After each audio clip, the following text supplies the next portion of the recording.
గ్రామాల నుంచి global stage వరకు తెలంగాణలో క్రీడలకు కొత్త విప్లవం మొదలైంది. తెలంగాణ స్పోర్ట్స్ విజన్ 2036కి అనుగుణంగా చీఫ్ మినిస్టర్ కప్ 2025 రెండో ఎడిషన్ ప్రారంభం. ముఖ్యమంత్రి శ్రీ రేవంత్ రెడ్డి గారు మహబూబ్నగర్ జిల్లా ప్రజాపాలన ప్రగతి బాట కార్యక్రమంలో కప్, టీ-షర్ట్, బ్రోషర్ను ఆవిష్కరించారు. ఈసారి సీఎం కప్ 46 క్రీడా విభాగాల్లో జరుగుతుంది.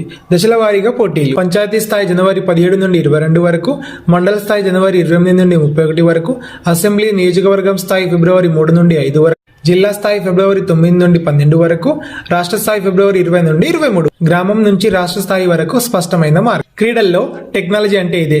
ప్రతి క్రీడాకారుడికి digital player ID, AI monitoring system, T games ద్వారా ఫిర్యాదుల పరిష్కారం, హ్యాష్ ద్వారా అథ్లెట్ ఎంగేజ్మెంట్, అన్ని పోటీలు పూర్తి పారదర్శకతతో. ఈ సీఎం కప్ అందరికీ, మహిళా క్రీడాకారులు, పారా అథ్లెట్, గ్రామీణ మరియు పట్టణ యువత, ప్రతిభ ఉన్న ప్రతి ఒక్క తెలంగాణ అథ్లెట్లు గ్లోబల్ స్థాయిలో రాణించడమే లక్ష్యం. ఇది కేవలం టోర్నమెంట్ కాదు, తెలంగాణ క్రీడా భవిష్యత్తుకు పునాది.